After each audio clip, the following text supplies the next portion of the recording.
Marc Villemot pour l'association Ville et Banlieue. Bonjour Monsieur le Président, bonjour Mesdames et Messieurs les ministres, chers collègues. Vous le savez, la situation est particulière dans les quartiers populaires fragiles, que ce soit nos grands ensembles d'habitat social ou de nos centres anciens dégradés. Ça représente quand même plus de 5 millions de nos concitoyens. Je veux d'abord le rappeler, on a fait état d'un certain nombre d'émeutes qui se sont déroulées ces derniers temps dans nos quartiers. Elles sont loin d'être généralisées et là où elles ont eu lieu, elles ne sont souvent le fait que d'une infime poignée de personnes. Très généralement, la dignité et le sérieux de nos habitants est une vraie réalité. Et je dois dire que contrairement à certaines idées reçues, les polices nationales et municipales jouent plutôt bien le jeu de leur reconquête républicaine en assurant comme ailleurs les contrôles sans discrimination. Et d'ailleurs, beaucoup de mairies et d'associations de prévention ont mobilisé leurs éducateurs, leurs animateurs pour faire de la pédagogie du confinement en accompagnement de l'intervention de la police. Il va falloir pouvoir continuer ce travail-là dans la période qui va amener et qui va inciter à sortir si le déconfinement, comme c'est prévu, se fait de façon différenciée et progressive. Alors, nous avons bien entendu, s'agissant de nos quartiers, un certain nombre de suggestions à formuler. La question de l'école est majeure, les éléments sont avérés. C'est dans nos quartiers populaires, prioritaires de la politique de la ville, que les décrochages et que la perte de contact entre enseignants et jeunes sont les plus importants. L'écart en matière de réussite scolaire, il se creuse. Il faut que la reprise soit le moyen d'en compenser au moins une partie.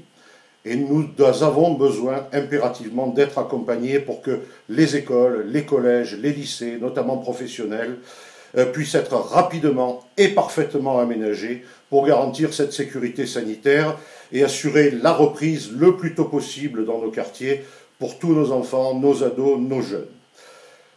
S'ils doivent reprendre qu'en demi-groupe ou en quart de groupe en alternance, il faut que l'éducation nationale garantisse l'attribution par la mobilisation, entre autres, des crédits dédiés aux cités éducatives, qui sont, eux, disponibles tout de suite, mais qu'il faudra compenser ensuite, pour leur objet habituel, d'outils numériques. Tout le monde dans nos quartiers n'en a pas encore de façon égale. Des outils numériques pour tous, pour ceux qui ne seront pas à l'école, et qui soient accompagnés par la mise à disposition de clés 3G ou de clés 4G pour les liaisons Internet qui ne peuvent pas aujourd'hui pour beaucoup se réaliser. Alors cette reprise qui est possible dès début mai, elle est d'autant plus nécessaire, Monsieur le Président, que beaucoup d'enfants ont faim. Et on le sait, le déjeuner en restauration collective au tarif aux alentours de 1 €, c'est souvent le seul repas équilibré et en quantité suffisante de la journée. Là encore, il faut que nous puissions être appuyés pour que les aménagements nécessaires de nos services de cuisine et nos restaurants scolaires, même si on sert des sandwichs, si on étale dans la durée le temps d'interclasse de midi, eh bien que ces cantines puissent réouvrir. Pour rattraper le retard, parce qu'il y en a, les mairies sont globalement, il faut le savoir, d'accord pour se mobiliser cet été via, je l'évoquais, le dispositif des cités éducatives, en complément des dispositifs d'écoles ouvertes, pour des activités de soutien aux côtés ou en complément du travail des enseignants, chacun son métier. Mais il faut le savoir, pour 1 millier de QPV, il n'y a que 80 cités éducatives et il va falloir une mobilisation financière de l'État pour les autres. En outre, les personnels des mairies, ceux qui s'occupent de l'éducation scolaire, périscolaire, les médico-sociaux, ceux de la logistique pour les infrastructures d'accueil, eh bien ceux-là sont en première ligne. Il faut pouvoir les motiver. Les coups de pouce en forme de primes que l'État va pouvoir allouer aux fonctionnaires de santé, eh bien ils doivent pouvoir aussi leur être assurés. Et là encore, c'est la solidarité de la nation qui doit permettre à nos collectivités des territoires de les assumer.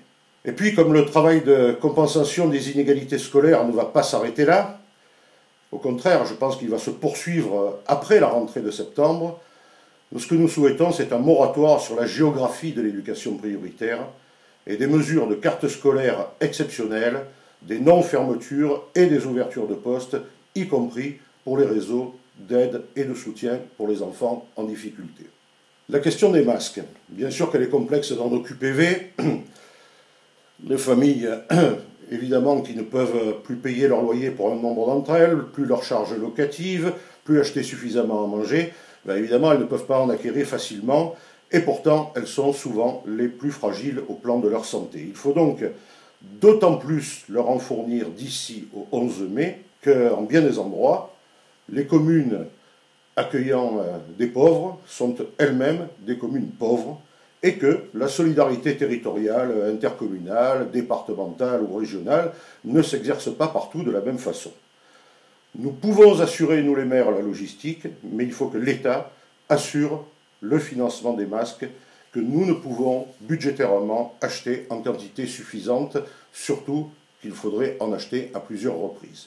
Cette situation financière nous conduit d'ailleurs à demander non seulement des aides exceptionnelles à l'État pour couvrir les charges spécifiques auxquelles nous peinons à faire face, mais également la possibilité d'inscrire ces dépenses inédites au budget d'investissement pour que nous puissions étaler leur impact sur la durée et que même si elle est à un taux réduit, la TVA soit compensée. Je pense aussi, c'est un vœu des maires de banlieue, que la péréquation doit être revisitée. J'en terminerai en dépassant l'immédiat de début mai pour ce qui concerne le déconfinement. Monsieur le Président, la pauvreté s'est accrue et elle va encore s'accroître. Il ne faut pas se mentir, beaucoup de familles vivent chez nous grâce à des petits boulots qui sont plus ou moins réglementaires au plan du droit du travail, de la couverture sociale. Certaines familles ne retrouveront pas facilement leur activité avec le déconfinement. Or, les dispositifs existants pour l'insertion professionnelle, qui s'appuient beaucoup sur le bon vouloir des acteurs économiques, vont immanquablement pour nous stagner ou régresser. On pourra d'ailleurs moins mobiliser des outils comme les emplois francs, d'autant moins que les entreprises sont très fragilisées. Et donc nous suggérons la mise en œuvre d'un plan immédiat d'au moins 100 000 emplois aidés sur le modèle des anciens contrats d'accompagnement dans l'emploi, qui ont montré leur efficacité, qui peuvent être créés par les employeurs publics et associatifs, et qui, en outre, appuieront les efforts d'accompagnement social qui vont être plus qu'indispensables et de façon durable. Enfin, Monsieur le Président, la pandémie a mis en lumière la vétusté, l'insalubrité, la promiscuité terrible dans le logement, notamment le logement social, et en particulier pour les copropriétés dégradées. Nous pensons qu'un plan d'ampleur, s'appuyant sur un accroissement du nouveau programme national de rénovation urbaine, s'avère indispensable, dans des délais qui ne peuvent ressembler à ce qu'on a pu connaître comme atermoiement depuis la loi Lamy. Ça offrirait en outre un coup de pouce à la redynamisation du secteur économique du BTP, et puis des supports pour des emplois pour des gens les moins qualifiés et des chantiers d'insertion.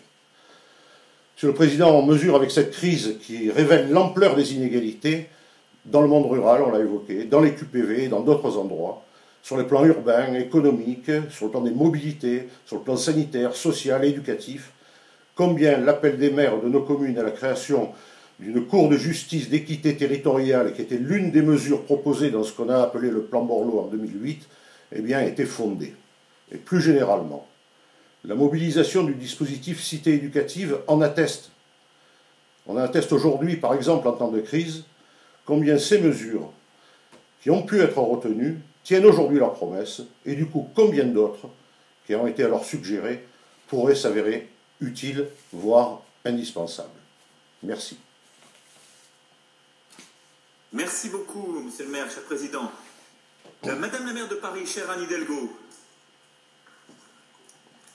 Bonjour, Monsieur le Président de la République, Madame et Messieurs les ministres et très chers collègues.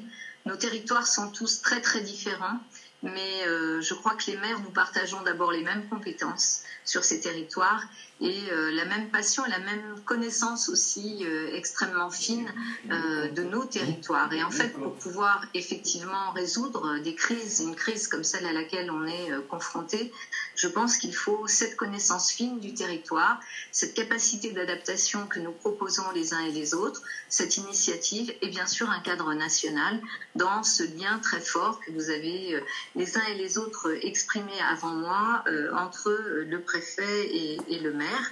Et à Paris, c'est aussi comme ça que les choses se passent, dans cette fluidité, dans une confiance et dans un travail qui se fait depuis le début du confinement.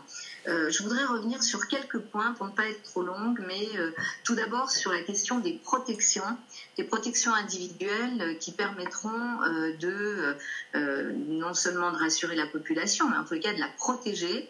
Et il s'agit bien sûr des masques. Les tests ne sont pas des mesures de protection, mais quand même, elles y contribuent. Sur les masques, je pense que là, il faut qu'on aille beaucoup plus vite, beaucoup plus loin. D'abord que la doctrine soit parfaitement claire. Dans une ville comme Paris, dans